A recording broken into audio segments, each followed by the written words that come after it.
and welcome back to my channel. My name is Hannah and today I'm going to be talking you through my Feb TBR. There are certain challenges that I have set myself which I'm going to talk you through first. Then I'm going to show you how my TBR game went because I've already filmed it because I filmed it when I wasn't feeling very well, and I don't know if you can tell, I'm still a bit bunged up, but I do feel better. We'll do a voiceover of that because that was a hot mess. So we're not going to include that actual footage. We'll do a voiceover instead. But I did try and do like a speed run through.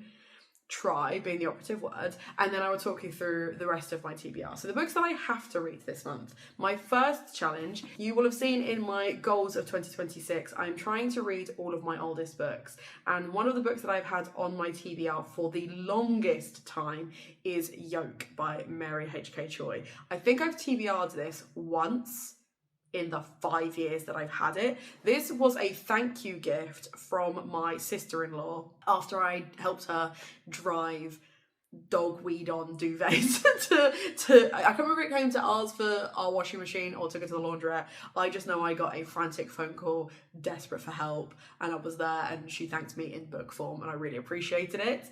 It was really popular when it first came out and then I just never picked it up.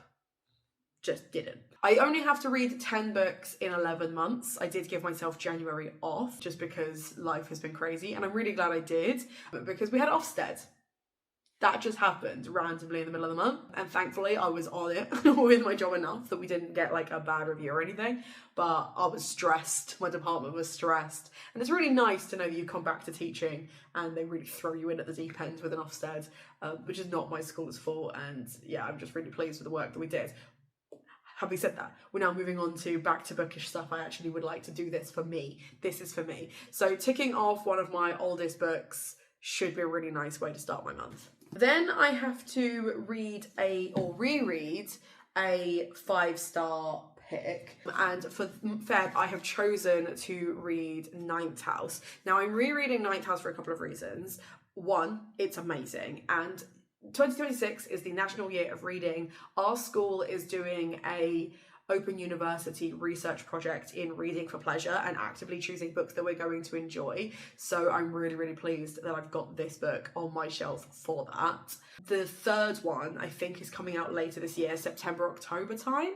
All that is a rumour or AI generated thing that I have seen on the internet, and that's come out of nowhere because I haven't really heard very much about it. But I thought, actually, what a great excuse. I still haven't read Hellbent. I think I read the first chapter and then got distracted. I had every intention of doing a video for these books specifically about a particular topic, but the series that I was going to compare it to, I no longer have any interest in. So don't need to worry about that. I'm not being held accountable to that anymore, and therefore I can finally pick this up and just enjoy it for what it is. I'm really excited for my Feb 5-star reread to be Ninth House. And then the third book that I have to read in Feb is Check and Mate, as part of the Bunsen Burner book club, which I will be running in 2026. I hope you saw the video for that. If not, I will leave some kind of link somewhere. Find it. We're reading a different Ali Hazelwood book every month. For Feb, I'm being joined by my two besties, Ali and Kelly. There are only 3 instances that are going to have 2 guest hosts, and it's the same people. They also have their own books because the 3 of us just love Ali Hazelwood. And then everyone else, it will be an individual booktuber reading an individual book by Ali Hazelwood every single month, and I'm really, really excited to share that with you. So here's hoping this starts with a bang. I'm so excited for it. But I think it's probably going to be one of the more gentle reads by Ali Hazelwood. So those are the 3 of the whole month that I have to read. I cannot be letting myself fall down on my 2026 goals this early. Can't be doing it. But I'm now going to show you how my TBR game went, and then I'll go through the prompts and picks.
So because I'm doing this a little last minute, which is so unlike me, I know, I didn't really have time to ask a friend to choose me a book. So what I have done instead is I have picked up The Love Curse by Melody McIntyre by Robin Talley, which again was gifted to me nearly 5 years ago. I think maybe more than 5 years ago. This is a romance, a YA romance gifted to me by Olivia from Olivia's Catastrophe, so thank you very much, Olivia. Again, another book that I've had so long that it's faded. I think this is the third book now that I've TBR'd recently that was gifted to me by Olivia. That's how long I've had it for, and I'm so sorry. I'm so sorry that I've left it this long. But I'm getting to it, and I'm considering this as chosen by a friend because you gifted it to me. It was one of the first romances you gifted to me. You have gifted me many since, and I've read a few of them, but not all of them, because I'm a bad friend. So thanks again, it's finally on the TBR. For Romance Undefined, which is essentially where my TBR game panics and doesn't know what it's doing, I'm going to double up, check and mate, so that I don't have to worry about chucking on an additional book onto my TBR. It's cheating, but it was undefined, so what are you gonna do about it? Then we have a literary or contemporary book that I've hauled. Now, the most recent book that Zach bought me is actually both, which is She and Her Cat by Makoto Shinkai, and I'm really, really excited to read this. One, because it's nice and cute and short. Two, it's about cats. I've heard really, really good things about this.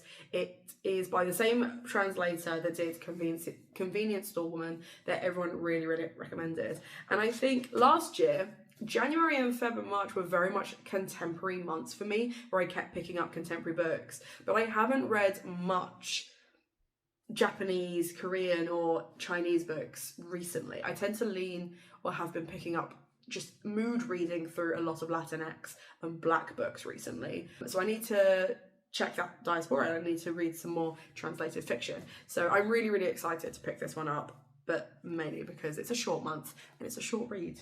So that one's a nice little gimme, hopefully. Then we had a thriller mystery that was a last chance author. And I was going through my shelves and I realised I don't really have any authors that are last chancey. I would maybe consider Holly Jackson a last chance author in that I absolutely adored The Good Girl's Guide to Murder, to the point that I got myself swanky, gorgeous hardback editions, but I have not liked anything else by her. But other thriller mystery people, either I really like their books or I really don't.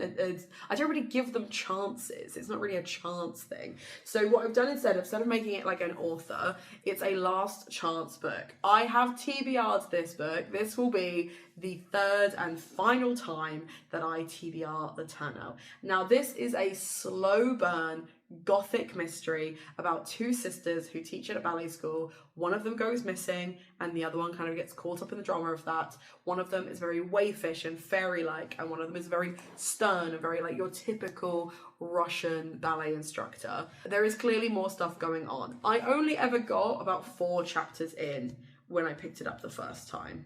And this is one of the ones that I picked up from like a secondhand library, like book swap box thing. So I just haven't prioritized it. Like I've never prioritized it, but I have TBR'd it. This will be the third time that I've TBR'd it. So if I do not read this, that's it. It's its last chance gone. I need to unhaul it.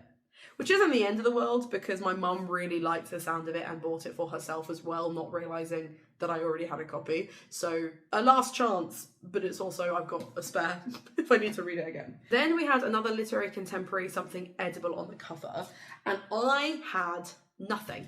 There was nothing. There was nothing that was even a little bit edible except for a cup of tea on my shelves. And that tells me that I either need to update my prompts to match what's actually on my shelves, or I need to buy more books.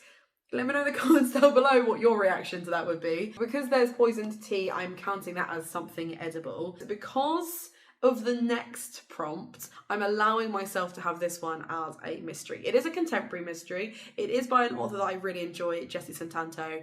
I have really, really enjoyed a lot of her books.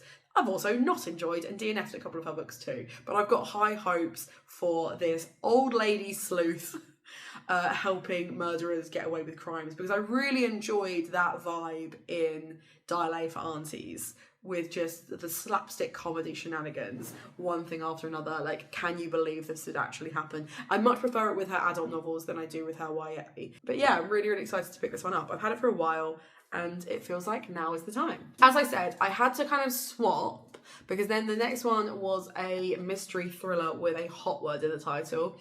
Didn't have one. So I did have a contemporary, so that swapping the genres, but keeping the prompt. I did have Idol Burning by Rin Osami, which is essentially about a young girl who is obsessed with a J-pop group, and one of the lead singers in it does something. I can't remember what it is.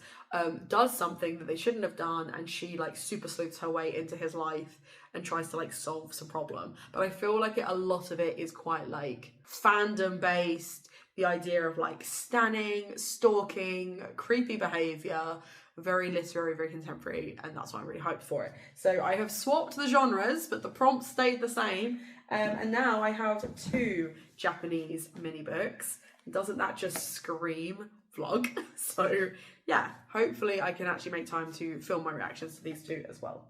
Then I had a fantasy book, favourite from BookTube's previous year. Now, what was really nice about this was being able to update my list, because obviously it's 2026 now. So I'm looking at 2025 best books, which was really easy because so many of my favourites have recently updated those lists.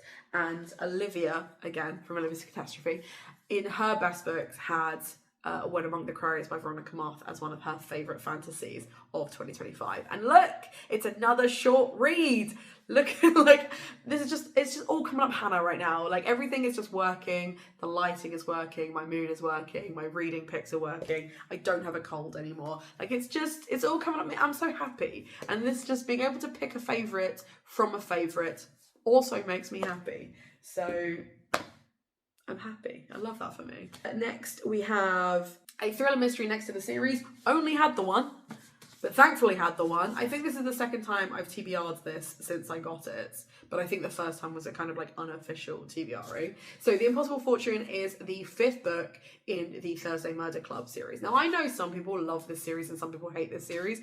I just really enjoy its cozy vibes.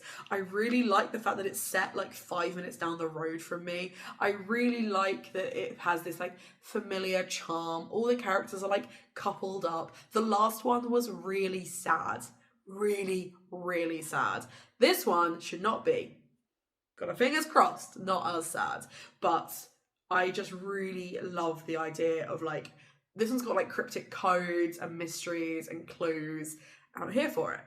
I'm here for it. So yeah, really looking forward to seeing what Richard Osman has up his sleeve for the 5th installment. So next we had Gothic, BookTuber TBR game. And I just went to my little laptop and I put in TBR game, and the first one that came up was Sid the Bookworm, and I am always really excited when her videos come up because her TBR game is Spin the Bottle, and it's so simple but so clever, and like actually watching how she made the game as well is just really, really fun. Her first pick from her TBR for, I think it was for January, it was certainly a new board, I think, for 2026, came up with a tarot card prompt, and then she picked a tarot card, each one with a assigned prompt to it, and that then turned out to be a 5-star prediction, and I am going to re-pick up Babel. Now, I did own 2 copies of this, you will have seen, prior to Pack or Pass, and did not finish it because I was annotating it and it was taking me forever, and I was doing it during Gothtober 2 years ago. Yeah, it was 2 years ago. Jesus Christ, doesn't time fly? And didn't get past like maybe chapter 4. But I loved the writing and I loved Catabasis, and I'm really looking forward to picking this up. I really do feel like this is going to be a 5 stars. But no longer owning the annotated, semi-annotated edition, only having this version to read and an audiobook maybe to help me, I'm hoping, I am praying that it is actually something that I can finish in the next month and I will really enjoy. It is a 5-star prediction. I think everyone really loved this one, even if they didn't like Catabasis or Catabasis, however you say it. And Babel should be a 5-star. That's my prediction. That's my expectation. Here's hoping. And then the last one was a horror with disability rep. And I wasn't entirely sure if this had disability rep. I'm assuming it does because it looks at mental health and suicide ideation and other things. I'm hoping it does. We have Kylie Lee Baker's Bat Eater because no, I haven't read it yet. And yes, everyone loved it and I need to do that. I need to just get on it and stop wasting time. So it is on the TBR. I think I've TBR'd it maybe once before. I don't know. I don't remember. If it does not have disability rep in it, if you've read it and you're like, Hannah, where have you pulled that from? Please let me know a horror you would recommend instead of this.